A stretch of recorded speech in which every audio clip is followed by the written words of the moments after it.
Hello అండి. నమస్తే. కథామృతం ఛానల్‌కి స్వాగతం. నవల పేరు 'శత్రు సంహారం'. రచన లల్లాదేవి గారు. ఈ నవలైతే నేను భాగాలుగా పెడదామనుకుంటున్నా. తప్పకుండా విని మీ అభిప్రాయాన్ని చెప్పండి. Thank you. 'శత్రు సంహారం' మొదటి భాగం. జాగ్వార్, మిగ్, మిరాజ్ విమానాలు ఆకాశ వీధుల్లో అద్భుతమైన విన్యాసాలు చేస్తున్నాయి. అనేక ఆకృతుల్లో అందమైన పొగదారులు నిర్మిస్తున్నాయి. మాతృభూమి రక్షణ కోసం ప్రాణాలకు తెగించి రక్షణ దళంలో పనిచేస్తున్న వీర కిశోరాలు. పైలట్స్ పోటీలు పడి వారి నైపుణ్యాన్ని చూపుతున్నారు. డిమాన్స్ట్రేషన్ తిలకించేందుకు ప్రధాన అతిథిగా విచ్చేసిన కమాండర్ ఇన్ చీఫ్ రెప్ప వేయకుండా చూస్తున్నారు. బైనాక్యులర్స్లోంచి తన సైనికుల సాహసోపేతమైన విన్యాసాలు చూసి పులకించిపోయాడు. పక్కనే కూర్చున్న వింగ్ కమాండర్ ఆహుజా డిమాన్స్ట్రేషన్ గురించి వివరిస్తున్నాడు. వెనుక నిలబడున్న ఫ్లైట్ లెఫ్టినెంట్లు ఆనందం పట్టలేక క్లాప్స్ ఇస్తున్నారు. ఒక వంక బాంబర్ జెట్లు హోరుమంటూ చెవులు చిల్లులు పొడుస్తున్నాయి. బెంగళూరు నగరం మీద ప్రశాంతంగా విశ్రాంతి తీసుకుంటున్నట్టు కనిపించే ఆకాశం చైతన్యవంతంగా అయింది. శబ్ద తరంగాలు ఘోష పెడుతున్నాయి. టేకాఫ్ తీసుకున్న క్షణం నుంచి తనదంటూ ఒక విశిష్టమైన ప్రదర్శన ఇస్తుంది ఓ జాగ్వార్. అందరి చూపుల్ని తన వైపుకు ఆకర్షించుకుంటోంది. తన మీదనే నిలిచిపోయేలా చేసుకుంటోంది. ఓ క్షణం రోదసీలోకి దూసుకుపోతున్నట్టుగా పైకి వెళ్లిపోయి మరు క్షణంలో డిమాన్స్ట్రేషన్ తిలకించే ప్రేక్షకులున్న గ్యాలరీ వైపుగా దూసుకొచ్చింది. గగనతలంలో పొగను గుప్పిస్తూ ఐఏఎఫ్ అనే అక్షరాలను చూపిస్తుంది. He is mister Rahul, flight lieutenant అంటూ పరిచయం చేశాడు wing commander Ahuja. Smart, very smart అంటూ కామెంట్ చేశారు కమాండర్ ఇన్ చీఫ్. అంతలో జాగ్వార్ నిలువుగా 90 డిగ్రీలతో పైకి లేచింది. తలకిందులై పడిపోతున్నట్టు అమిత వేగంగా ఆడియన్స్ ముందున్న ఆకాశం మీదకొచ్చింది. పొగను గుప్పిస్తూ గగనతలంలో ఇండియా మ్యాప్ను చూపింది. ఆ పైలట్ రచనాశక్తి, సృజనాత్మకతమైన భావుకతకి అబ్బురపడిపోయారు చీఫ్. త్వరలో రాష్ట్రపతి ఈ ప్రదర్శన తిలకించేందుకు వస్తారు. ఇలాంటి ప్రదర్శన ఆయన దృష్టిలో పడితే తప్పకుండా మెచ్చుకుంటారు. తన పైలట్ల నేర్పరితనాన్ని, ఆత్మవిశ్వాసాన్ని తన ప్రజలకు చెప్పుకుంటారు. ఈ దేశ రక్షణ భారం సమర్థులైన వీర కిశోరాల భుజాల మీద సురక్షితంగా ఉందని వివరించుకుంటారు. దేశ ప్రజలకు ఆత్మవిశ్వాసం పెరుగుతుంది. ఫ్లైట్ లెఫ్టినెంట్లు, నాన్ టెక్నికల్ స్టాఫ్ ఆపకుండా చప్పట్లు కొడుతున్నారు. మొదటి నుంచి అందరి చూపుల్ని తన వైపు ఆకర్షించుకున్న ఆ యువ కిశోరం కమాండర్ ఇన్ చీఫ్ దృష్టిలో బాగా నిలిచిపోయాడు. తక్షణం డూప్ టార్గెట్స్ వైపుగా దూసుకుపోయింది జాగ్వార్. దూరం నుంచి హఠాత్తుగా కిందికి దిగిపోయి మొదటి టార్గెట్ మీద మిస్సైల్ని ప్రయోగించింది. భయంకరంగా డూప్ టార్గెట్ పేలిపోయింది. ఆకాశమెత్తున మంటలు లేచాయి. పొగమేఘం కమ్ముకుంది. కనిపించకుండా ఆకాశంలోకి చొచ్చుకుపోతున్నాడు. హఠాత్తుగా కిందికి దిగొచ్చి మళ్లీ టార్గెట్స్ మీద మిస్సైల్స్ ప్రయోగిస్తున్నాడు. అద్భుతమైన నేర్పరితనంతో మొత్తం టార్గెట్స్ అన్నిటినీ మంటల పాలు చేశాడు. భస్మరాశిగా మార్చేశాడు. ఖచ్చితమైన placement, accurate timing. Commander in chief రెప్ప వేయటం మర్చిపోయారు. ఈ వీరుడు చాలా గొప్పగా దాడి చేస్తున్నాడు. ఈ డిమాన్స్ట్రేషన్ ప్రతిభ అంతా తనదే అని నిరూపించుకున్నాడు. పర్ఫెక్షన్ అతని సొత్తులా ఉంది అంటూ కామెంట్ చేశాడు. వింగ్ కమాండర్ ఆహుజా గర్వంగా నవ్వాడు. సార్, మీకు గుర్తుందా? 1962లో చైనా వార్లో ఓ ఆర్టిలరీ ఫ్రంటియర్కి పరమవీర చక్ర అవార్డు వచ్చింది అన్నాడు. అవును, తేజ్పూర్ దగ్గర కొత్తగా నిర్మించిన రోడ్వే కాపాడే ప్రయత్నంలో 3 శత్రు విమానాన్ని కూల్చేశాడు ఒంటరిగా. చివరికి ఆ ప్రయత్నంలో ప్రాణాలు కోల్పోయాడు. అతనికి పరమవీర చక్ర అవార్డు వచ్చింది. ఆ వీరుడి పేరు మహేష్ చంద్ర. అతని భార్య వచ్చి అవార్డు అందుకుంది రాష్ట్రపతి నుంచి.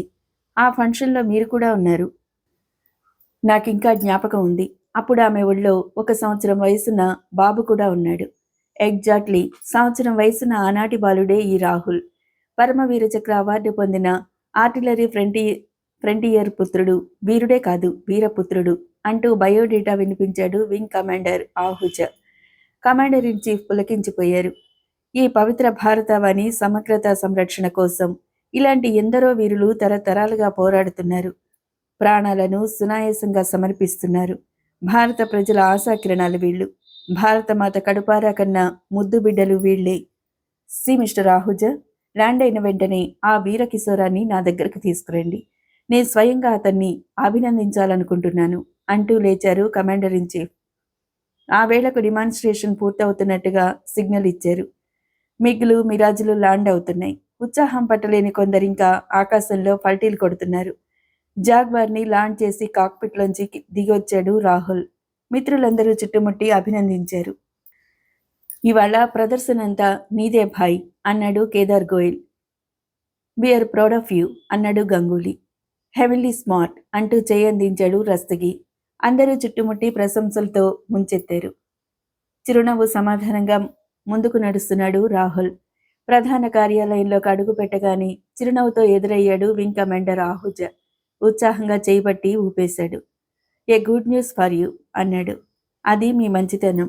మీరెప్పుడూ శుభవార్తలే అందిస్తారు. కమాండర్ ఇన్ చీఫ్ నిన్ను చూడాలనుకుంటున్నారు. నా వల్ల ఏదైనా పొరపాటు జరగలేదు కదా? అదేం కాదు.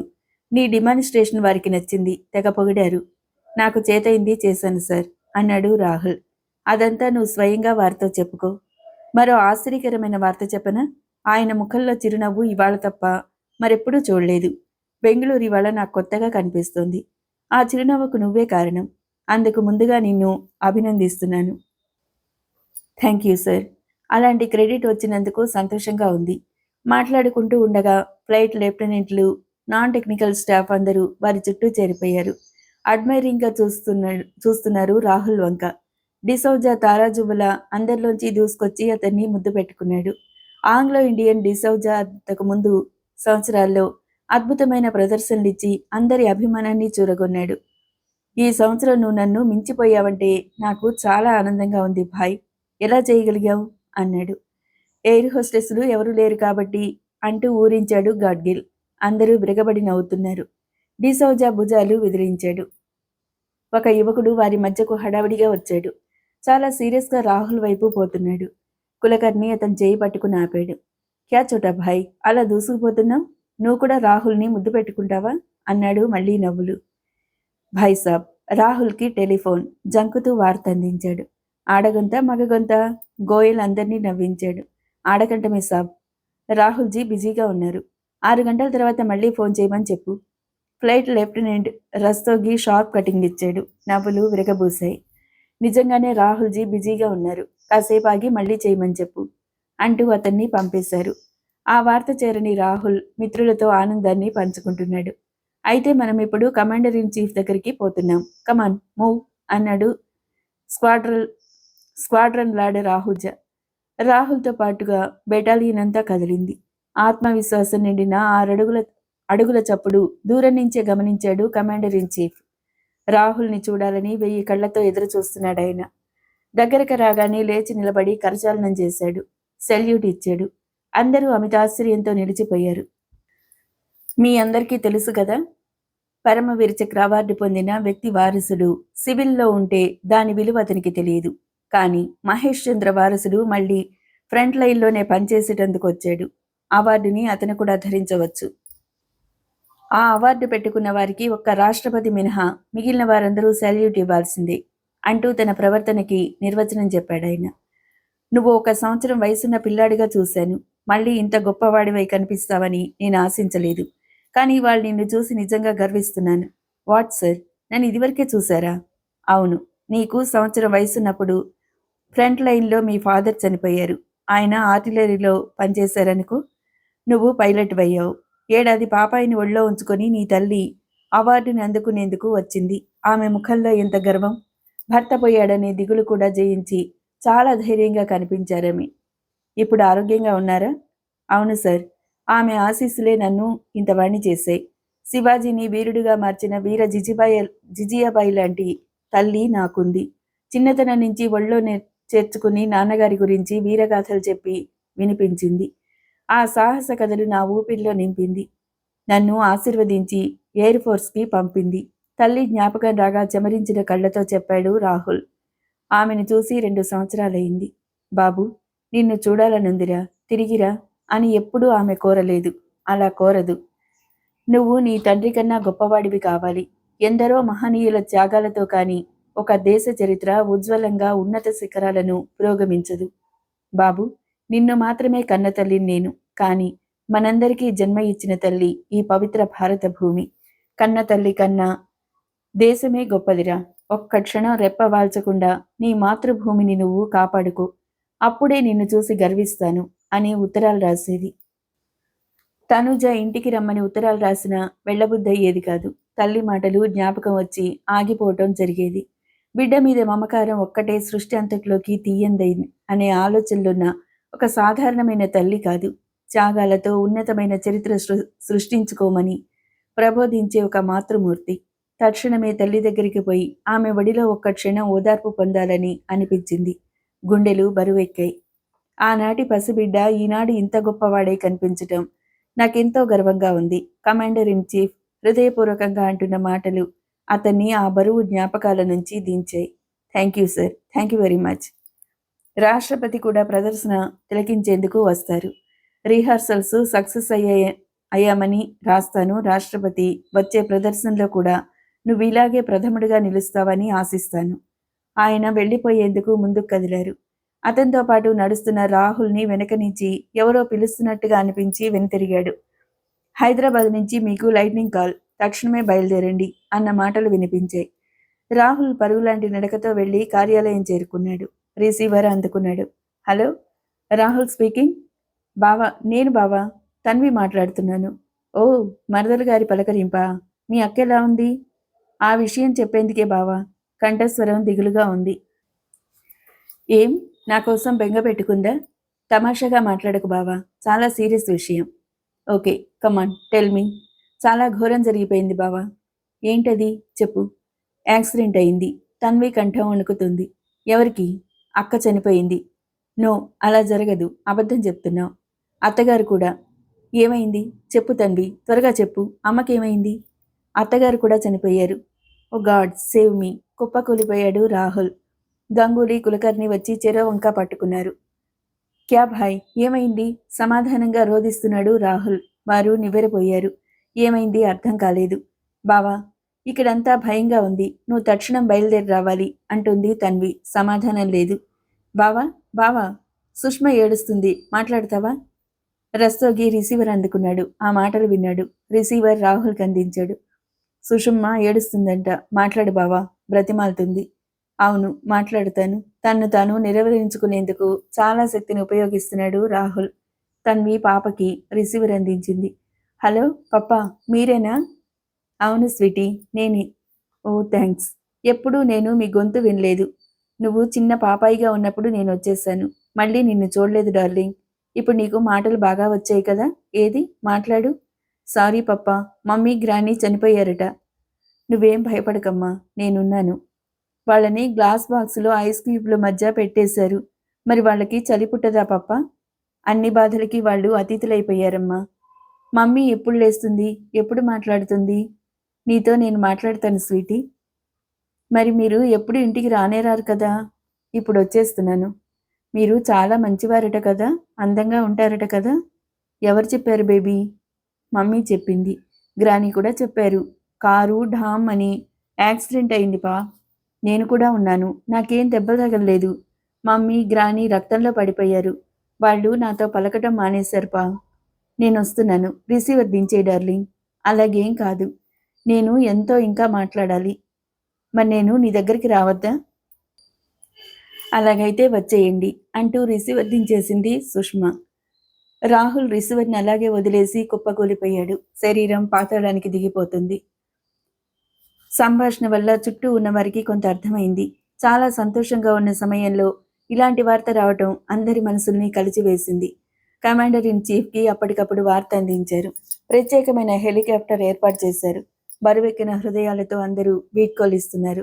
డియర్ రాహుల్, ఈరోజే ఇలాంటి స్థితిలో నిన్ను చూడాల్సి వస్తుందనుకోలేదు. ఇలా విషాదం నిండిన మనసుతో వీడ్కోలు ఇవ్వాల్సి రావటం చాలా విచారకరం. ఎనీవే, నువ్వు మళ్ళీ తిరిగి రావాలి. భగవంతుడు నీకు తోడుగా ఉండాలని ప్రార్థిస్తున్నాం. మిత్రులందరం నీకోసం ఎదురు చూస్తుంటాం. బై. ఉద్విగ్నత నిండిన కంఠస్వరంతో వీడ్కోలిచ్చాడు ఆహూజ. చేతుల్లో ముఖం దాచుకున్నాడు రాహుల్. శంకరకృప అపార్ట్మెంట్స్లో 5వ నెంబర్ బ్లాక్. దుఃఖపూరితంగా నిశ్శబ్దంగా ఉంది వాతావరణం. కారులోంచి దిగి లోపలికి పరుగు తీశాడు రాహుల్. అతడు అంత త్వరగా రాగలుగుతాడని ఎవ్వరూ ఊహించలేదు. అనుకున్న సమయానికి ముందుగా కనిపించటంతో అందరూ నిశ్చేష్టులయ్యారు. గ్లాస్ బాక్సుల్లో ఐస్ క్యూబ్స్ల మధ్య పడున్నాయి 2 శవాలు. నేరుగా వెళ్ళి ఆ 2 శవ పేటికల మధ్య కుప్పకూలిపోయాడు రాహుల్. చుట్టూ చేరి రోదిస్తున్న బంధువుల కంఠస్వరాలు మరింత పెరిగాయి. దుఃఖభారం వల్ల రాహుల్ ముఖం తెల్లగా పాలిపోయింది. మామగారు పైకండువాతో కళ్ళద్దుకుని అతని దగ్గరకొచ్చారు. అనుకోని విపరీతం జరిగిపోయింది బాబు. కళకళలాడుతూ ఉండాల్సిన ఇల్లు శ్మశానంగా మారిపోయింది. మనసుని స్వాధీనం చేసుకో. చాలా దూరం ప్రయాణం చేసొచ్చావు. అలసటతో ఉన్నావు. ముందు కాసిని మంచినీళ్లు తాగు అన్నారాయన కళ్ళు తుడుచుకుంటూ. అక్కగారి శవం దగ్గర కూర్చుని రోదిస్తుంది తన్వి. సుష్మ ఆమె ఒడిలో ఉంది. అలాగే పాపనెత్తుకుని లేచి వెళ్ళింది. ఫ్రిడ్జ్లోంచి వాటర్ బాటిల్ అందుకుని తిరిగి వచ్చింది. మంచినీళ్లు తాగు బావా అంది తండ్రి మాటలకి ప్రతిధ్వనిలా. రాహుల్ ముఖాన్ని చేతిలో దాచుకుని రోదిస్తున్నాడు. ఆమె మాటలు వినిపించాయి, కానీ తలెత్తలేకపోయాడు. ఒక వంక పిడుగు వచ్చి తల మీద పడింది. ఇంకా మంచినీరు తాగాలనిపిస్తుందా? కాసేపు ఆగి ఇవ్వమ్మా. కడుపులో దుఃఖం కరడు కట్టకూడదు. అది కన్నీరుగా కరిగి జారిపోవాలి. పలకరింపు కోసం వచ్చిన పక్కింటి పెద్ద ఆవిడ సలహా ఇచ్చింది. తన్వి వెనుతిరిగి వెళ్ళిపోయింది. అంతసేపు ఆ కొత్త వ్యక్తి మీద నుంచి చూపులు మరల్చుకోలేదు సుష్మ. అతనే తన తండ్రి అయి ఉండాలని ఊహిస్తుంది. కానీ ఆ విషయం ఇంకా తనతో ఎవ్వరూ చెప్పలేదు. దిగులుగా చూస్తుంది. తండ్రి గురించి జ్ఞాపకాలేవి ఆ పసి మనసులో లేవు, కానీ చిన్ని మనసుతో ఊహిస్తోంది. మమ్మీ చెప్పినట్లే పప్పా చాలా అందంగా, హాయిగా ఉన్నారు. చాలా మంచివారిలా కనిపిస్తున్నారే అనుకుంది. రెప్పలు విప్పార్చి అతని వంకే చూస్తుంది. దగ్గరికి పోవాలంటే భయం అనిపిస్తుంది. మామగారు వచ్చి అల్లుడి భుజం పట్టుకున్నారు. మనసుని కుదుటపరుచుకో బాబు. జరగవలసింది చాలా ఉంది. పోయిన వాళ్ళు అదృష్టవంతులనుకోవాలి. మన తతంగం మనం చేయాలి కదా అన్నారాయన. కంఠస్వరం గద్గదికంగా ఉంది. కళ్ళ నీళ్లు నిండి ఉన్నాయి. చివరిసారిగా తల్లి పాదాల వంక, భార్య ముఖం వంక చూసి లేచాడు. మామగారు అతన్ని పట్టుకుని మేడ మీద గదిలోకి తీసుకుపోయారు. చిన్ననాటి స్నేహితుడు చెన్నకేశవుడు వచ్చి పక్కనే కూర్చున్నాడు. ఊరుకో రాహుల్. ఇలాంటివి జరిగినప్పుడు ఎవరూ బాధపడకుండా ఉండలేరు. కానీ ఎంతసేపని ఇలా ఉంటావు అన్నాడు. రాహుల్ కోసమే 2 రోజులుగా పనులన్నీ ఆపించారు. అతను వచ్చి చూసుకోవటం పూర్తిగా పనులు చకచకా ప్రారంభించారు. అందరితో పాటు రాహుల్ కూడా నడిచి వెళ్ళాడు. 2 చేతులకు ఒకేసారి నిప్పంటించాడు. అతని గుండెలు మండుతున్నాయి. రాహుల్ 2 కళ్ళల్లో 2 రూపాలు కనిపిస్తున్నాయి. బాబు, నిన్ను కన్న తల్లి నేనైతే మనందరినీ కన్న తల్లి ఈ మాతృభూమి. దీనికోసం నువ్వు చేయగలిగిందంతా చేయాలి అని ప్రబోధించే వీరమాత జిజియాబాయి లాంటి తల్లి ఒక కన్ను. మీకోసం ఎన్ని సంవత్సరాలైనా ఎదురు చూస్తాను. మన పాపాయి సుష్మ నా ఒళ్ళో ఉన్నంతసేపు మీరే నా దగ్గర ఉన్నట్టుగా అనుభవం కలుగుతుంది నాకు. మీ సుఖ సంతోషాల కోసం రోజు దైవాన్ని ప్రార్థిస్తాను అంటూ వీడ్కోలిచ్చి సాగనంపిన భార్య రెండో కన్ను. ఇప్పుడు 2 కళ్ళు పోయాయి. బ్రతుకు అంధకారమైంది. పొగిలి పొగిలి ఏడుస్తూ మళ్ళీ కుప్పకూలిపోయాడు. చెన్నకేశవుడొచ్చి చేయి పుచ్చుకున్నాడు. లేవక తప్పలేదు. ఇంటికి తిరిగొచ్చి స్నానం వగైరా ముగించా కూడా విడిచిపెట్టకుండా పైగదిలోకొచ్చాడు. బాల్య స్నేహం మధురమైంది. అంతస్తుల తేడా ఉంది. Rahul pilot officer. చెన్నకేశవుడు ఓ చిన్న షాపు నడుపుకుంటున్నాడు. అయినా ఆత్మీయత బంధానికి అంతస్తులు అడ్డు రాలేదు. పక్కనే కూర్చుని మెల్లమెల్లగా మాటల్లోకి తింపుతున్నాడు. చిలకల పందిర్లా ఉండాల్సిన ఇల్లిప్పుడు శ్మశాన భీకరంగా అయింది. అయినా చెన్నకేశవుడి మాటలు కొంత ఊరట కలిగిస్తున్నాయి. విమానానికి ఎన్ని వాకిళ్లుంటాయి? గాల్లో ఎగురుతున్నప్పుడు కళ్ళు తిరగవా? విమానం పోతున్నప్పుడు క్రింద మనుషులు కూడా కనిపిస్తారా? ఇలాంటి అమాయకమైన ప్రశ్నలు అడుగుతున్నాడు. చాలాసేపు అతని మాటలు విన్న తర్వాత మొదటిసారిగా నవ్వొచ్చింది. ఇప్పుడు నువ్వేం చేస్తున్నావు అని అడిగాడు రాహుల్. మొదట లాయర్ అవుదామనుకున్నాను. అబద్ధాలాడటం వృత్తిగా ఎంచుకున్నప్పుడు రాజకీయాల్లో చేరి న్యాయశాఖ మంత్రి ఎందుకు కాకూడదు అనిపించింది. ఒక ఎలక్షన్లో తిరిగాను. పరీక్ష పోయింది. ₹1,00,000 పెట్టుబడితో ఫ్యాన్సీ అండ్ గిఫ్ట్స్ పెట్టాను. మున్సిపల్ ఎలక్షన్లు వచ్చాయి. మళ్ళీ రంగంలోకి దిగాను. ఎలక్షను పోయింది. ఫ్యాన్సీలో పెట్టిన పెట్టుబడి పోయింది. ఏం చెయ్యాలా అని ఆలోచిస్తుండగా నా అదృష్టవశాత్తు మా మేనత చచ్చిపోయింది. ఆమెకు పిల్లలు లేరు. ఓ 50,000 వచ్చాయి. 30,000 గుడ్ విల్ ఇచ్చి పాన్ షాప్ తీసుకున్నాను. కబేళా ఉంది కదా, దాని పక్కనే నా పాన్ షాపు. మళ్ళీ ఎలక్షన్లు రాకపోతే ఇప్పట్లో నాకు ఢోకా లేదు అన్నాడు చెన్ను. రాహుల్ పెదవుల మీదకి చిరునవ్వు వచ్చింది. చెన్ను గాలిపటంలా వెలుపలకు పరుగు తీశాడు. తన్వి ఆమె తండ్రి మెట్ల దగ్గర నిలబడి మాట్లాడుకుంటున్నారు. రాహుల్ మాట్లాడాడు. చిరునవ్వు కూడా నవ్వాడు అంటూ వార్త అందించాడు. ఆ మాట విని వంటగదిలోకి వెళ్ళిపోయింది తన్వి. 2 నిమిషాల్లో కాఫీ కలుపుకుని పైకి వెళ్ళింది. ఆమె పైటి కొంగు పట్టుకుని వెంట నడిచింది సుష్మ. బావా, కాఫీ తీసుకొచ్చాను. విండో గ్లాసెస్లోంచి వెలుపలకు చూస్తున్న రాహుల్ తలదిప్పి చూశాడు. నువ్వొచ్చాక మంచినీళ్ళైనా తాగలేదు అందామె. రాహుల్ ఓ నిట్టూర్పు విడిచి సోఫాలో కూర్చున్నాడు. కాఫీ కప్పు అందించింది. సిప్ చేసి మోల్డా మీద పెట్టేశాడు. ప్రయాణమైపోతూ ముందుగా మంచినీళ్లు తాగాలంటారు, తాగి వెళ్ళండి అంటూ చివరిసారిగా తనూజ మంచినీళ్ళివ్వటం అతని మనోపథంలో తళుక్కుమని మెరిసింది.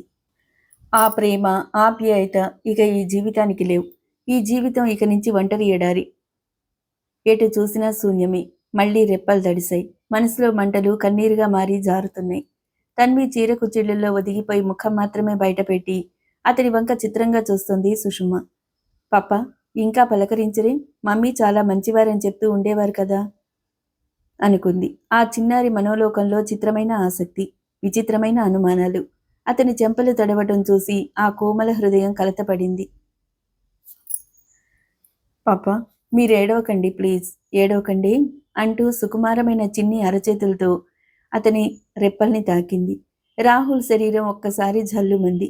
ఆ చిన్నారి స్పర్శ ఆలకించిన రక్తబంధాలు, వేణుగానం హృదయాన్ని తట్టి నిద్రలేపింది. జన్మ జన్మల మమతాబంధాలకు వైతాళిక గీతం పాడింది ఆ లేత చేతి స్పర్శ. శ్మశాన వైరాగ్యంతో బీటలు వారిన ఎడారి గుండెల్లో వాత్సల్య జలనిధులు ఉవ్వెత్తున పొంగాయి. ప్రేమానురాగల అమృత సింధువులు ఉజ్వలంగా ఉరికి గుండె గోడల్ని ఆర్ధపరిచాయి. స్వీటీ, కమాన్ అంటూ ఆర్తితో 2 చేతులు చాచి పిలిచాడు రాహుల్. ఇంకా పూర్తిగా తీరని భయం క్షణం సంశయించి నిలిచిపోయింది.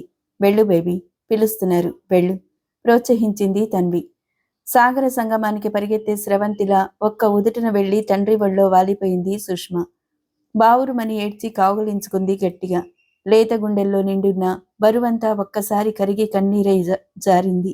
గులాబీ రేకుల్లాంటి సుకుమారమైన చెంపల్ని చేతులతో అద్ది కన్నీరు తుడిచాడు రాహుల్. ఆ లేత చెంపలకు పెదవులానించాడు. స్వీటీ, ఏడవకూడదమ్మా, నేనున్నాను కదా అన్నాడు. మీరు నాతోనే ఉండిపోతారా పాప? అవునమ్మా, నీ చేతుల్లోనే పండిపోతాను. మమ్మీని తీసుకొస్తారా? నీకు మంచి మంచి బొమ్మలు తెచ్చిస్తాను. నాకు డాల్స్ వద్దుపా, మమ్మీ కావాలి, గ్రానీ కావాలి. అరుగో అక్కడున్నారు అంటూ గోడ మీది ఫోటో వంక చూపాడు. ఇంకెప్పుడు అలాగే ఉంటారా? ఇదివరకట్లా నిజంగా ఉండరా? నిజమనేది ఈ సృష్టిలో ఎక్కడా ఉండదు స్వీటీ. శాశ్వతమైన ధర్మాన్ని కూడా ఆయువు తీరాక కాలపురుషుడే కబళిస్తాడు. బావా, బేబీ బేజారెత్తిపోయి ఉంది. అంత పెద్ద మాటలని మరింత కలవరపరుచుకు అంది తన్వి. వారిద్దరి మధ్య పొంగిన రక్తబంధం చూసి ఆమె గుండెలు కోతపడుతున్నాయి. ఒక కన్ను గోదావరి, ఒక కన్ను కృష్ణవేణిగా మారుతున్నాయి. పాప, అయితే మమ్మీ గ్రాని తిరిగి రావా? రారమ్మా, ఎన్నటికీ తిరిగి రాని అమృతలోకానికి వెళ్ళిపోయారు. మీరు కూడా బెంగళూరు వెళ్ళిపోకండి. నిన్ను విడిచి నేనెక్కడికి వెళ్ళనమ్మా. అలా అయితే ఇది మీకు నా ప్రజెంటేషన్ అంటూ లేత పెదవులతో అతని చెంపల్ని తాకింది సుష్మ. ఈ ఒక్కటి చాలదమ్మా తమకంతో అన్నాడు రాహుల్. అయితే ఇది కూడా తీసుకోండి అంటూ చేతుల్లో దాచి ఉంచిన ఓ విచిత్ర వస్తువుని అతనికి అందించింది సుష్మ. అది ఆమె దగ్గర ఉండటం చూసి ఆమెతో ఆశ్చర్యపోయాడు రాహుల్. కారు వెళ్లి ఫ్లైట్ క్రూలో అమర్చే చిన్న ఎలక్ట్రానిక్ పరికరం అది. సాధారణంగా వెలుపల ఎక్కడా ఉండటానికి వీలులేంది ఇండికేటర్. అది ఉంటే కారు వెళ్లి క్రూ బాక్స్లో అమర్చుండాలి. రిపేర్ వస్తే పెద్ద పెద్ద ఎయిర్లైన్స్ కంపెనీల్లో చీఫ్ ఇంజనీర్ల దళం పర్యవేక్షణలో ఏసీ చేయబడిన గదిలో ఉండాలి. ఫైబర్ గ్లాస్ టేబుల్ మీద గాజు కుప్పెల కవరింగ్ల కింద ఉంచి ఎలక్ట్రానిక్ మైక్రోస్కోప్లతో దాన్ని కొంతమంది చీఫ్ ఇంజనీర్లు పరిశీలించి రిపేర్ చేయాలి. అంత అపురూపమైన ఖరీదైన చిన్న ఎలక్ట్రానిక్ పరికరం అది. దాని విలువ 2 లక్షలుంటుంది. కానీ అది హఠాత్తుగా పనిచేయటం మానేస్తే కొన్ని కోట్లు నష్టపరుస్తుంది. ఫ్లయింగ్లో ఉండగా అది చెడిపోతే ఇంచుమించు ఆ ఎయిర్లైన్స్ కంపెనీ చాలా కోట్లు నష్టపడి జాతీయ స్థాయి కేసుల్లో ఇరుక్కుని దివాళా తీస్తుంది. అలాంటి వస్తువు అది. సుష్మ దగ్గర అది ఉండటం చూసి నివ్వెరపడిపోయాడు. స్వీటీ, ఇది నీకెవరిచ్చారమ్మా? ఎవరూ ఇవ్వలేదుపా, నేనే తెచ్చుకున్నాను. ఎక్కడ తెచ్చుకున్నావు? కంగారుగా అడిగాడు. అక్కడ మరే అక్కడ అంటూ బావురుమంది బేబీ. గుండెలకు హత్తుకుని ఓదార్చాడు. ఎక్కడ తెచ్చావు స్వీటీ? నాతో చెప్పవు ప్లీజ్. ఆపేసిన ఏడుపుని మళ్లీ ప్రారంభించుతున్నట్టు బేబీ పెదవులు విచ్చుకొని చిత్రమైన వంపులు తిరుగుతున్నాయి. కళ్ళు మరింత పెద్దవైపోయి నొసలు విరిగి ముఖంలో ఏడుపు కనిపించింది. ఇక రాగాన్ని అందుకోవటమే తరువై. వద్దొద్దులే, చెప్పొద్దులే అన్నాడు కంగారుగా. మళ్ళీ పాపాయిని ఎత్తి గుండెలకు హత్తుకుంటూ. ఏడుపు ఆగిపోయింది. తుఫాన్ని సూచించే ఆకాశంలో ఉన్న మబ్బు ముఖం మళ్ళీ మామూలుగా అయింది. కానీ అతను అడిగిన ప్రశ్నకు సమాధానం మాత్రం రాలేదు. బావా, ఆ రోజు నుంచి బేబీ ఆ వస్తువుని విడిచిపెట్టకుండా పట్టుకుంది. ఎవరడిగినా ఇవ్వలేదు. ఏదో ఎలక్ట్రానిక్ పరికరంలా ఉంది. పాడైతే గిరాటు పెట్టుంటారు. బేబీ అది ఆట వస్తువు అనుకుని అపురూపంగా చూసుకుంటుంది. అది ఇమ్మంటే ఏడుపు ముఖం పెడుతుంది ఇప్పట్లాగే అంటూ దాని వివరాలు తెలియజేసింది తన్వి. బేబీ ఈ వస్తువుని ఎక్కడ తెచ్చిందో మీకైనా తెలుసా? ఎవరికీ తెలియదు. అక్కకు అత్తయ్యకు తెలిసుండాలి. బేబీ, ఇది నీకు మమ్మీ ఇచ్చిందా? మళ్ళీ అడిగాడు. ఇవ్వలేదు. గ్రానీ ఇచ్చిందా స్వీటీ? లేదు పా, గ్రానీ ఇవ్వలేదు, నేనే తెచ్చాను. ఎక్కడ తెచ్చావమ్మా? లాలించాడు. మళ్ళీ నొసలు విరిచి పెదవులు వంపుగా పెట్టి తుఫాన్ రాకని సూచించేలా ముఖం మార్చి సిద్ధంగా ఉంది సుష్మ. మళ్ళీ ఎవరైనా దాని గురించి అడిగితే ఏడ్చేలా ఉంది. లాభం లేదు బావా. చాలా బుజ్జగించి చూశాను. బ్రతిమాలి అడిగాను. ఇదే వరుస. బహుశా ఆ చోటేదో తెలియని చోటు నుంచి తీసుకొచ్చింది దీన్ని. ఏడుపుకి అదే కారణమై ఉండాలి. ఆ భయంకర సంఘటన జరిగిన చోటు నుంచి తెచ్చుంటుంది. దాని గురించి అడగగానే ఆ దృశ్యాలు లేత మనసుని కలిచివేస్తున్నాయి. అందుకే ఆ విషయం గుర్తు చేయగానే ఏడుస్తుంది. భయంకరమైన సంఘటన జరిగిందా? ఏమిటది? అతని చూపులు తన్వి కనురెప్పల మీద గుచ్చుకుంటున్నాయి. నీకంతా చెప్పాలి కదా బావా. రాగానే ఎందుకని ఊరుకున్నాం. నీవు కలతపడతావని నాన్నగారే చెప్పొద్దన్నారు. అక్క అత్తయ్య మామూలు యాక్సిడెంట్లో చనిపోలేదు. కారు ఒక చోట, శవాలు మరొక చోట దొరికాయి. కారు బాంబు వల్ల పేలిపోయినా శవాలు అంత దూరం వెళ్ళిపడే అవకాశం లేదని పోలీసులు చెప్తున్నారు అంది తన్వి దిగులుగా. రాహుల్ కాళ్ల కింద భూమి తొలిచిపోయినట్టు అయింది. మీద నుంచి ఆకాశం విరిగిపడ్డట్టు అనిపించింది. సాధారణమైన యాక్సిడెంట్లో కాకుండా ఏదో తెలియని కారణం వల్ల అమ్మ చనిపోయిందని, భార్య ప్రాణాలు కోల్పోయిందని వినగానే నిలువెల్లా వణికిపోయాడు. అతని వైఖరి గమనించింది. మాటలాపింది తన్వి. అందరికీ బాధగానే ఉంది బావా, కానీ అంతగా ఎగ్జైట్ అవ్వకు. నీకు చెప్పవలసిన సంగతులు చాలా ఉన్నాయి అందామె. క్షణకాలం అతని శరీరం భూమిలోకి కృంగిపోతున్నట్టుగా అనిపించింది. జీవిత సర్వస్వమంతా చేజారిపోయింది. సుఖ సంతోషాలను నింపుకోవాలనుకున్న అమృత భాండం లాంటి జీవితం బ్రద్దలైపోయింది. అందుకు కారణం విధాత అనుకుంటే అదొక ఓదార్పు. ఒకవేళ అందుకు కారణం వేరే మనుషులైతే? అతని మనోమయ లోకంలో ఆలోచనల అగ్నిశిలలు పెటిల్లున బద్దలవుతున్నాయి. దిగంతాల వరకు ఆత్మ సంవేదన పరుచుకుపోతుంది. జీవితం నాటకమే అనుకున్నాడు మేధావి. సుఖదుఖాల క్రీడ అనుకున్నవాడు తాత్వికుడు. కానీ వంచన అనేది క్షమార్హం కాదు. వంచబట్టం అనేది నాటకము కాదు, క్రీడా కాదు. గుండెలను మండించే ఒక వాస్తవం అవుతుంది. వెచ్చని ఒడిలో బరువుగా రెప్పలు వాల్చుతుంది చిన్నారి సుష్మ. ఆమెను భుజాలు వేసుకొని బెడ్ మీద పడుకోబెట్టి తిరిగి వచ్చింది తన్వి. సోఫాలో అతని పక్కనే కూర్చుంది. ఏం జరిగిందో వివరంగా చెప్పు అని అడిగాడు రాహుల్. ఆ సంఘటన గురించి వినాలన్న ఆదుర్దాన్ని అణుచుకోలేక క్షణంలో బరస్ట్ అయ్యాడు. 3 రోజుల క్రితం నీ పెళ్లి రోజు కదా. ఉదయం 6 గంటలకే అక్కను పలకరించేందుకు వచ్చాను. నిద్ర లేస్తూనే కన్నీరు పెట్టుకుంది. సుష్మని వళ్ళో కూర్చోబెట్టుకొని ఏడుస్తుంది. అసలు మీరు పెళ్ళయ్యాక ఇంటి దగ్గర ఎప్పుడున్నారు? అక్క కాపురానికి వచ్చాక 2 వారాలకు తేజ్పూర్ వెళ్ళిపోయారు. పాపాయి పుట్టిందని టెలిగ్రామ్ ఇస్తే శుభాకాంక్షలు పంపించారు. పాపకు సంవత్సరం నిండాక బెంగళూరు వెళుతూ వచ్చారు. అంతే కదా. 2 ఏళ్లయింది, మళ్ళీ తిరిగి రాలేదు. మీరు లేకుండా పెళ్లి రోజు జరుపుకోవటం ఎంతో బాధ అనిపించి దిగులుగా కూర్చుంది అక్క. నిద్రపోయే సుష్మ ఎందుకో ఉలిక్కి పడుతుంది. బావా, నాకు బాధ అనిపించింది. అక్కను ఓదార్చాను. అంత వీరుడు భర్త అయినందుకు గర్వపడాలి కానీ దిగులు పడకూడదు అని ఎంతగానో చెప్పాను. చాలాసేపటి తర్వాత పాపాయి నాకు అప్పగించి వెళ్ళి తలంటి చేసి వచ్చింది అక్క. ఈలోగా కనకం అత్తయ్య నీ గురించి 100 సార్లైనా అనుకుంది. నిద్ర లేచిన సుష్మకి నేనే తలస్నానం చేయించాను. గుడికి వెళ్ళి పూజలు చేయించేందుకు బయలుదేరింది అక్క. అత్తగారు కూడా వారి వెంట ఆలయానికి వెళ్లేందుకు సిద్ధమయ్యారు. అసలు ఇదంతా ఎలా జరిగిందో? కారు యాక్సిడెంట్ జరిగింది. అక్క అత్తయ్య చనిపోయారు. యాక్సిడెంట్ జరిగిన చోటు నుంచి శవాలు దూరంగా పడున్నాయి. అసాధారణమైన సంఘటన అంటున్నారు. వెంటనే తెలిసింది. పరుగు తీశాం. సుష్మ కూడా కనిపించలేదు బావా. కంగారు పడిపోయాం. పోలీస్ రిపోర్ట్ ఇచ్చి ఊరంతా గాలించాం. నాన్నగారు ఓ వైపు వెళ్లారు. నేను మరోవైపు వెళ్ళాను. చాలాసేపు తిరిగి ఆశలు వదులుకున్నాను. తిరిగి వద్దామనుకుంటూ ఉండగా ఓ చిన్న కుర్రాడు కనిపించి చెప్పాడు, మీరు చెప్పే రంగు ఫ్రాక్ వేసుకున్న అమ్మాయి లకడికా పూల్ దగ్గర ఓ టీ దుకాణం దగ్గరుందని. అతన్ని వెంట తీసుకొని పరిగెత్తాను. ఓ చౌకరకం బన్ రొట్టెలు అమ్మే టీ దుకాణం దగ్గర కూర్చునుంది పాప. ఏడుస్తుంది. చుట్టూ ఉన్నవారు ఓదార్చేందుకు ప్రయత్నిస్తున్నారు. రాయనాడ్ చౌరస్తాకు కిలోమీటర్ దూరంలో యాక్సిడెంట్. పాప ఎలా ఇక్కడికి వచ్చిందో అర్థం కాలేదు. బన్ రొట్టెలు ఇచ్చారు. పాలు చల్లార్చి ఇచ్చారు. పక్కనున్న పండ్ల షాప్ నుంచి ద్రాక్ష పళ్ళు తెచ్చి ఇచ్చారు. సుష్మా అవేమీ అంటుకోలేదు. ఫ్రాక్ మీద రక్తపు మరకలున్నాయి. అంటే యాక్సిడెంట్ జరిగినప్పుడు కారులోనే ఉండి ఉండాలి కదా. మరి ఇంత దూరం ఎలా వచ్చింది? అర్థం కాలేదు. కానీ అప్పుడు నాకు ఆలోచించే శక్తి లేదు. ఒక వంక శవాలు, మరో వంక పోలీసులు. పాప కనిపించింది, ఇంతే చాలని ఎత్తుకుని గుండెలకు హత్తుకున్నాను. మీరెవరని ప్రశ్నించారు టీ స్టాల్ యజమాని. ఈ పాప మీ పాపే అంటానికి గుర్తేంటని అడిగాడు. రకరకాల ప్రశ్నలతో వేధించారు.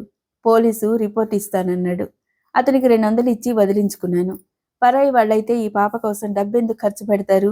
మీ పాపే అయి ఉంటుంది, తీసుకుపోండి అన్నాడు. ఎలాగో వదిలించుకుని పాపను తీసుకొచ్చాను. కానీ ఆ దుఃఖంతో ఇంటికి పోవాలన్న తొందరలో గమనించలేదు బావా. ఇంటికొచ్చాక చూశాను. తర్వాత ఆలోచిస్తే జ్ఞాపకం వచ్చింది. నాకు కనిపించే సమయానికి పాప చేతిలో ఈ విచిత్ర వస్తువు ఉంది. గట్టిగా పట్టుకుంది పాప. బుజ్జగించి అడిగాను. కానీ బావా, ఎప్పట్లాగా ఏడిపే సమాధానం. చిన్నతనంలో ఓసారి నువ్వు నేను కీచులాడుకున్నామని సంపత్ మాస్టారు బెంచి మీద నిలబెట్టారు. జ్ఞాపకముందా? ఐస్ క్రీం తింటూ ముఖంలో ముఖం పెట్టి అడిగాడు చెన్నకేశవులు. నాకిప్పుడే విషయాలు జ్ఞాపకం రావు అన్నాడు రాహుల్. మిత్రుడి ముఖం నల్లగా అయిపోయింది. ఎందుకలా ఉన్నావు? ఏం తెలియనట్లే అడుగుతున్నావా చెన్నకేశవ? ఎప్పుడూ దిగులేనా? మూడ్ మార్చుకోవాలి భాయ్. కాసేపు అలా బయట తిరిగొద్దాం. ఒకే చోటు కూర్చుంటే ఆలోచనలు మారవు. నిజమే బావా, కాసేపు అలా తిరిగి రండి. మనసు కుదుటపడుతుంది. ఎన్ని రోజులని సోఫాలో కూర్చొని ఆలోచిస్తుంటావు? ఎప్పటికైనా మర్చిపోవాలి. తప్పదు కదా.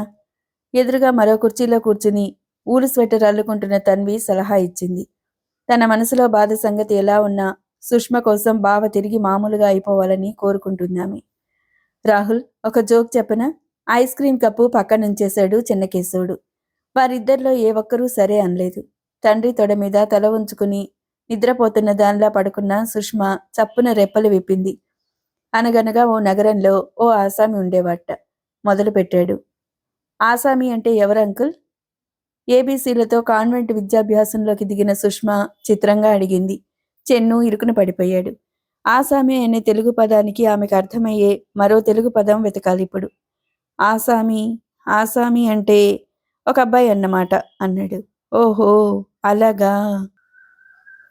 Once in a city there was a guy అన్నమాట. ఇహ చెప్పండి అంటూ లేచి కూర్చుంది Sushma. Yeah, you are right baby అన్నాడు రాహుల్. కుదిరి పడిపోయి మళ్లీ చెప్పటం మొదలెట్టాడు చెన్ను. ఆ ఆసామి పరమ పిసినారివాడు. ముసలితనంలో తల్లికి అన్నం పెట్టకుండా ఏడిపించాడు. ఆకలి జబ్బుతో ఆమె చనిపోయింది. చాలా ఖర్చు తప్పిపోయింది కదా అని అవతల పారేసి ఊరుకున్నాడు. ఇహ భార్యని వేధించటం ప్రారంభించాడు. తలకి నూనె ఇచ్చేవాడు కాదు. కట్టుకునేందుకు చింకి పాతలే ఇచ్చేవాడు. తినేందుకు కూడా ఏం తెచ్చిపెట్టేవాడు కాదు. ఆమెకు వృద్ధాప్యం రాలేదు కానీ ఏదో వ్యాధి వచ్చింది. ఈ ఆసామి గొప్ప పీసినారు కదా. కనీసం డాక్టర్కైనా చూపించలేదు.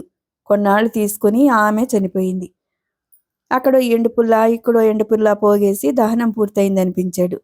మర్నాడు సానుభూతి తెలపడానికి మిత్రులు వచ్చారు. వారికి మన ఆసామి చాలా దిగులుగా కనిపించాడు. పాపం, భార్య పోయిందనే దిగులుతో ఉన్నాడు. ఎంత పిసినిగొట్టయితే మాత్రం భార్య పోతే దిగులుండదా అనుకుంటూ వారు ఓదార్చి వెళ్ళిపోయారు. పిసినారాసామి క్రమంగా చిక్కి శల్యమైపోతున్నాడు. ఏదైనా జబ్బు చేసిందేమో డాక్టర్ని చూడమని మిత్రులు సలహా ఇచ్చారు. కానీ డాక్టర్ దగ్గరికి పోలేదు. పైగా ప్రతిరోజు శ్మశానానికి వెళ్ళి భార్యని కాల్చేసిన చోటును కూర్చుని కన్నీరు పెట్టుకోవడం ప్రారంభించాడు. అది చూసి మిత్రులు బాధపడ్డారు. భార్యని మర్చిపోలేకపోతున్నాడని ఎంతగానో చింతించారు. ఓ రోజు ఉదయం వెళ్ళినవాడు సాయంత్రం వరకు అలాగే చల్లారిపోయిన చితి ఎదురుగా కూర్చున్నాడు. అది చూసి ఓ మిత్రుడికి ఓదార్చాలనిపించింది. అతని దగ్గరగా వెళ్ళాడు. ఫ్రెండు, ఇలా ఎంతకాలమని బాధపడతావు? పోయిన వాళ్ళు మళ్ళీ తిరిగిరారు కదా. పోయిన వాళ్ళతో మనం పోలేం కదా. మనసుని కుదుటపరుచుకో. ఇంటికి పోదాం పద. నీ భార్య చనిపోయిందనే దిగులు దిగమింగుకో అన్నాడు ఓదార్పుగా. పిసినారి ఆసామి తలెత్తి చూశాడు. కళ్ళ నిండా నీళ్లున్నాయి. ఒరే ఫ్రెండు, ఎలా దిగమింగుకోమంటావు? ఎలా మర్చిపోమంటావు? ఒకటా రెండా? 3 గ్రాముల బంగారం తగలబడే ముందుగా నా భార్య శరీరం మీద ఉండిపోయింది. ఆ రోజు నుంచి వెతుకుతున్నాను, అయినా దొరకలేదు అని పెద్దగా ఏడవటం ప్రారంభించాడు. ఓదార్చాలని వచ్చిన ఆసామి ఒళ్ళు మండి తిరిగి వెళ్ళిపోయాడు. ఈ కథ విని చప్పట్లు చరుస్తూ కేరింతలు కొట్టింది సుషుమ. చాలా రోజుల తర్వాత చిరునవ్వు నవ్వాడు రాహుల్. తన్వి పెద్దగా నవ్వి తల దింపుకొని ఊలు స్వెటర్ అల్లుకోవటంలో మునిగిపోయింది. ఇలాగే నువ్వు నవ్వుతూ కనిపించాలి భాయ్, అదే నా కోరిక. అందుకే కాసేపలా తిరిగొద్దాని రమ్మంటున్నాను అన్నాడు చెన్ను. వెళ్ళిరండి బావగారు, రిలాక్స్ అయిన కంఠస్వరంతో అంది తన్వి. వెళ్లేందుకు బయలుదేరాడు రాహుల్. పప్ప, నేను కూడా మీతో పాటుగా వస్తాను. నో డార్లింగ్, నీ వెంటనే వచ్చేస్తా కదా. అదేం కాదు, నేను కూడా మీతో రావాలి. మంకుపట్టు పట్టింది. లేచి వచ్చి ఆమెను చేతుల్లోకి తీసుకుంది తన్వి. వద్దమ్మా, అలా అడగకూడదు, నాన్నగారిలా చెప్తే అలా వినాలి అంది. స్వీటీ, నీకు టాయ్ మిక్కీ మౌస్ తీసుకొస్తాను. రిమోట్ కంట్రోల్తో చాలా బాగా డాన్స్ చేస్తుంది ఊరించాడు రాహుల్. థ్యాంక్ యూ పా, అలాగే తీసుకురండి. మనసు మార్చుకొని ఉండిపోయింది సుష్మ. తల వంచుకుని మిత్రుని వెంట నడిచాడు. జరిగిందేంటో తెలుసుకోవాలని మనసు తహతహలాడుతుంది. యాక్సిడెంట్ రామ్నాథ్ చౌరస్తాలో జరిగింది. ఆ కొద్దిసేపట్లో లకిడికా పూల్ వరకు ఎలా వెళ్ళగలిగింది? మిత్రుణ్ణి అడిగాడు. అవన్నీ అనవసరమైన విషయాలు భాయ్. బేబీ ప్రమాదం నుంచి బయటపడింది, అంతే చాలు. ఇక అలాంటి ఆలోచనలన్నీ తుడిచిపెట్టు అంటూ సలహా ఇచ్చాడు చెన్నకేశవుడు. నువ్వు పొద్దుగూకులు నా దగ్గరే ఉంటున్నావు. పాన్ షాప్లో వ్యాపారం ఎవరు చూసుకుంటారు అని అడిగాడు రాహుల్. నాకు ఓ సాలగాడున్నాడు, వాడు చూసుకుంటాడు. నా బావమర్ది. పెళ్లి కాలేదన్నావు కదూ? పెళ్లి కానంత మాత్రాన బావమర్ది ఉండకూడదా బాయ్? నీకు బొత్తిగా ప్రపంచం తెలీదు. నేను ప్రజాసేవలో అంటే ఎలక్షన్ కాంపెయిన్లో ఉన్నప్పుడు చెప్పుకోవడానికి అవసరం. ప్రజాసేవ కోసమే కుటుంబాన్ని పరిత్యజించాను. That's all. పిచ్చి పిచ్చి వేషాలు చాలా నేర్చుకున్నావు అన్నమాట. ఈ మాటలకు చెన్నకేశవుడు పెద్దగా నవ్వాడు. మంచి కోసం నిలబడి మన సంపత్ మాస్టర్లా అయిపోమ్మంటావా అన్నాడు. ఏం చెన్ను, మాస్టర్కి ఏమైంది? వెళ్ళి చూద్దాం పద, నీకే తెలుస్తుంది. మరోవైపుకు దారి తీశాడు. ఇద్దరూ చాలా దూరం నడిచి ఓ లేక్ చేరుకున్నారు. రాహుల్కి కిలోమీటర్ల పర్యంతం ఆగకుండా పరుగులు తీయటం, పిటి ఎక్సర్సైజులు చేయటం బాగా అలవాటే. శరీరం చాలా దృఢంగా ఉంది. గుండె నిమిషానికి 72 సార్లే కొట్టుకుంటుంది. యాక్యురేట్. కానీ నగరం మధ్యలో కార్లు, బస్సుల రొదల మధ్య నడవటం విసుగనిపించింది. ఇంకా ఎంత దూరం నడవాలి అని అడిగాడు. మరో 2 మలుపులు తిరిగితే మన సంపత్ మాస్టర్ ఇల్లే అంటూ మరో 2 కిలోమీటర్ల దూరం నడిపించాడు చెన్ను. సంపత్ మాస్టారు ఈజీ చైర్లో కూర్చున్నారు. అప్పటికన్నా కళ్ళద్దాలు ఇప్పుడు చాలా లావుగా అయ్యాయి. నమస్తే మాస్టారు. సుఖీ భవ. ఎవరు బాబు నువ్వు? గుర్తించలేకపోయాను, క్షమించు. రాహుల్ అని నేను ఎప్పుడూ చెప్తూ ఉంటాను కదా. వాడే వీడు. ఎయిర్ ఫోర్స్లో పైలట్. జీతం 6,000 మాస్టారు. మిలిటరీ ఉద్యోగం కదా, పైన ఏమీ రావనుకుంటాను అంటూ లౌకిక పద్ధతిలో పరిచయం చేశాడు చెన్నకేశవుడు. పై సంపాదన లేకపోవటం మీద ఓ చిన్న చూపు. ఓ అలాగా, కూర్చోండి బాబు. ఇంతకాలమైనా నన్ను మర్చిపోనందుకు ధన్యవాదాలు. ఇంత దూరం నడిచొచ్చారు, మీ రుణం ఎలా తీర్చుకోవాలి? విరిగిపోయేందుకు సిద్ధంగా ఉన్న కుర్చీలు చూపించాడాయన. మాస్టారు, మీరు ఇలాంటి చోటున ఉంటున్నారేంటి? ఒక రిటైర్డ్ స్కూల్ మాస్టర్ ఈ మహానగరంలో ఇంతకన్నా మంచి చోటున ఉండగలడంటావా బాబు? అయినా ఇవాళ రేపో దాటిపోతాను. నా గురించి నాకెలాంటి దిగులు లేదు. మాస్టారు, మీ అబ్బాయి ఒకరు మాతో పాటు చదువుతూ ఉండేవాడు. ఇప్పుడేం చేస్తున్నాడు? ఉద్యోగంలో ఉన్నాడా? అలా జరిగి ఉంటే నా జీవితంలో ఒక నిట్టూర్పు కూడా విడిచే అవసరం కలిగేది కాదు బాబు. దురదృష్టం నన్ను వెన్నాడింది. వాడు దాటిపోయాడు. నాకు తలకొరివి పెట్టాల్సిన వాడు నా చేత ఆ పని చేయించుకున్నాడు. వాడు అలా అయిపోగా అమ్మాయి పరిస్థితి ఏంటో నాకు అర్థం కావటం లేదు. కొన్ని జీవితాలకు అర్థం అంటూ ఉండదు. అలాంటిదే నా జీవితం అంటూ ఒక పెద్ద నిట్టూర్పు విడిచారు సంపత్ గారు. రాహుల్ సానుభూతిగా ఆయన వంక చూశాడు. మాస్టారు, మీ బాబు ఎలా చనిపోయాడు? సహజ మరణం అయితే దిగులేందుకు బాబు. వాడొక విచిత్రమైన స్థితిలో చనిపోయాడు. 2 సంవత్సరాలకు పూర్వం ఒక ఎయిర్లైన్స్ కంపెనీలో ఉద్యోగం అంటూ చేరాడు. సంతోషించాను. 6 నెలలు సంతోషంగానే గడిచాయి. ఒకరోజు ఇంటికి వస్తూ ఓ ఎలక్ట్రానిక్ పరికరం తీసుకొచ్చాడు. అది విమానంలో క్రూ బాక్స్లో అమర్చే విలువైన వస్తువు అని చెప్పాడు. దాన్ని ఇంట్లో దాచాడు. పని చేస్తుంది ఎయిర్లైన్స్ కంపెనీలో కదా. అలాంటి పరికరం వాడి చేతుల్లోకి రావటం విడ్డూరంగా అనిపించలేదు. అయినా అంత ఖరీదైన పరికరం ఇంటికి తీసుకురావద్దని చెప్పాను. ముందుగానే హెచ్చరించాను. అది ఊరికే తీసుకురాలేదని, దాని వెనుక చాలా పెద్ద కథ ఉందని చెప్పాడు. వివరాలు చెప్పలేదు. ఆ రాత్రి ఇంటి మీద దాడి జరిగింది. ఈ బడుగు ఉపాధ్యాయుడు ఇంటి మీద చాలా పకడ్బందీగా, చాలా భయంకరమైన దాడి జరిగింది. అబ్బాయిని చంపేసి ఆ పరికరాన్ని తీసుకుపోయారు బాబు. పిచ్చుక మీద బ్రహ్మాస్త్రంలా మిస్సైల్స్, షాట్ గన్స్‌లో దాడి చేశారు. హ్యాండ్ త్రోతో మిస్సైల్ ఈ ప్రాంతాన్ని ధ్వంసం చేసింది. ఈ మూలకు వచ్చి తలదాచుకున్నాను. ఆ వస్తువు మా జీవితాన్ని మార్చేసింది. పోయింది పోగా ఇప్పుడు మరో కొత్త దిగులు పట్టుకుంది. ఆయాసంతో రొప్పుతూ ఆగిపోయారాయన. అవును రాహుల్, మాస్టారి కూతురు పీయూష. అన్నగారి మరణంతో బాగా కృంగిపోయిందట. ఇల్లు జరగాలి కదా, ఏదో ఉద్యోగం చేస్తుంది. వారాల తరబడి ఇంటికి రాదట. వచ్చినప్పుడు మాస్టారికి డబ్బిచ్చి మళ్ళీ వెళ్ళిపోతుందట. అంతెందుకు, సంవత్సరం నుంచి నేను 10 సార్లు మాస్టర్ని చూసేందుకు వచ్చాను. ఒక్కసారి కూడా కనిపించలేదు. వివరాలు తెలుసుకుందామంటే ఇంట్లో ఫోటోగ్రాఫ్ అయినా లేకుండా జాగ్రత్త పడింది. ఎప్పుడో చిన్నప్పుడు చూశాను, ఇప్పుడు కనిపించినా గుర్తుపట్టలేను కదా అంటూ పరిస్థితి వివరించి విచారాన్ని వెలిబుచ్చాడు చెన్నుడు. ఓ ఐసీ అంటూ ఆలోచనలో మునిగిపోయాడు రాహుల్. బాబు, మీరు అభిమానంతో వచ్చి కనిపించారు. మీరు సుఖశాంతులతో వర్ధిల్లారని కోరుకుంటున్నాను. సంపత్ మాస్టారు ఆశీర్వదించారు. మాస్టారు, మీ అబ్బాయిని తీసుకురాలేం, కానీ అవసరమైతే డబ్బు సాయం చేయగలను. మీరు ఉండాలనుకుంటే మా ఇంట్లో ఉండవచ్చు. విజయనగర్ కాలనీలో శంకరకృప కాంప్లెక్స్లో 5వ నెంబర్ బ్లాక్లో ఉంటున్నాను అన్నాడు రాహుల్. అలాంటివేమీ వద్దు బాబు, అభిమానం చాలు అంటూ చేతులు ముకుళించి వీడ్కోలు చెప్పారు మాస్టారు. తిరిగి మిత్రులిద్దరూ నడక సాగించారు. రాహుల్, మాస్టర్ అమ్మాయి పీయూష చేసే ఉద్యోగం ఏమై ఉంటుందంటావు? అనుమానంగా అడిగాడు చెన్ను. అది ఊహించడం ఎలా సాధ్యం అనుకుంటున్నావు? డబ్బు బాగా సంపాదిస్తుంది. వృద్ధుడైన తండ్రిని చూసేందుకు అయినా రాదు. చెడిపోయిందంటావా? కాదని ఖచ్చితంగా ఖండించలేను. కానీ నువ్వు ఇలాంటి పనికిమాలిన ఊహలు చేయటం మాత్రం తప్పంటాను. అయితే మాట్లాడంలే. మనసులో మెదిలిన ఊహ చెప్పాను అంతే. అనుమానం వచ్చిన చోట మనిషి మనసు ముందు చెడును ఊహించటం అసహజమేమీ కాదు చెన్ను. కానీ మన మాస్టారు దేవుళ్ళ విద్యార్థుల్ని ప్రేమించే మంచివారు. వారికి అలాంటి అపవాదు రాకూడదనే కోరుకుందాం. అలాగే కోరుకుందాం, కానీ ఆటో వస్తుంది, ఆపనా? ఏం, అప్పుడే కాళ్ళు నొప్పి పుడుతున్నాయా? మిలిటరీ వాడితో వైరం, మిడతలతో సావాసం పనికిరావు. నీ ఇష్టం, నడుస్తాలే అంటూ బలవంతంగా అడుగులు ముందుకు వేస్తున్నాడు.